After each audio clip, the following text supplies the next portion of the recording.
बार एक शिकारी शिकार करने के लिए जंगल में पहुंचा।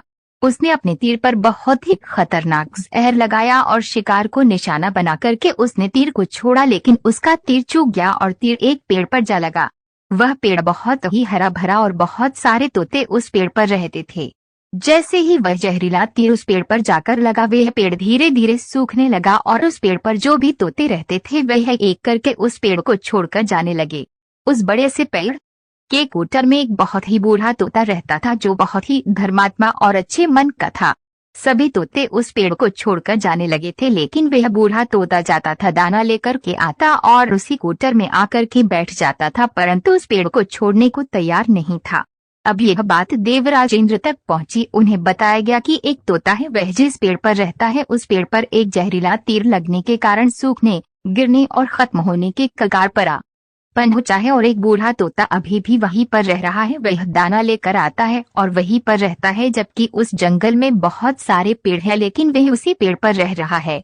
देवराज इंद्र प्रकट हुए और उस बूढ़े तोते से कहने लगे कि आप बहुत धर्मात्मा हैं, बहुत ही अच्छे मन के हैं, लेकिन आप इस पेड़ को छोड़कर किसी और पेड़ पर चले जाइए, क्योंकि यह पेड़ कुछ ही दिनों में गिर जाएगा। तालाब के पास में बहुत से बड़े बड़े हरे भरे पेड़ हैं, बड़े बड़े कोटर हैं, उन पेड़ों पर फल भी लगे हुए हैं, उन्हें वहीं पर तोड़कर खा सकते हैं, परंतु यहाँ से आप चले जाए। तोता बोला, माफ कीजिएगा, इस पेड़ ने मुझे जीवन दिया है, शिकारियों से मेरी रक्षा की है, हर मौसम में मेरे साथ रहा है, ये कोटर मेरा घर है, यहाँ मैं पला बढ़ा हूँ, इस पेड़ को मैं छोड़कर कैसे जा सकता हूँ? इस पर संकट आया है तो क्या मैं इसे छोड़कर चला जाऊँ? मैं ऐसा कभी नहीं कर सकता। देवराज इंद्र तोते के इस बात से बहुत ही प्रसन्न हुए। उन्होंने तोते से कहा, मैं आपके इस बात से बहुत ही खुश हूँ, मांगो जो आपको मांगना हो।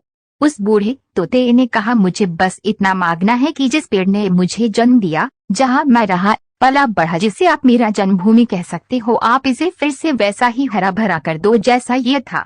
देवराज इंद्र ने अमृत से उस पेड़ को सिंच दिया और पहले की तरह हरा भरा कर दिया।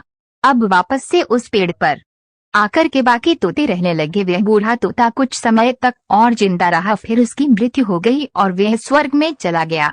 ये कहानी हमें सिखाती ये है कि जब भी किसी इंसान का बुरा दौर आता है तो वह टूटा हुआ होता है, उसे किसी के सहारे की जरूरत होती है, किसी की आवश्यकता होती है। अगर आप पैसे समय में उसे छोड़कर चले जाएंगे, उससे बात नहीं करेंगे, मुंह मोड़ लेंगे, तो आपसे बुरा कोई नहीं है, क्योंकि आप किसी के सुख का साथी बने या ना बने, लेकिन आपको हमेशा किसी के दुख का साथी जरूर बनना चाहिए।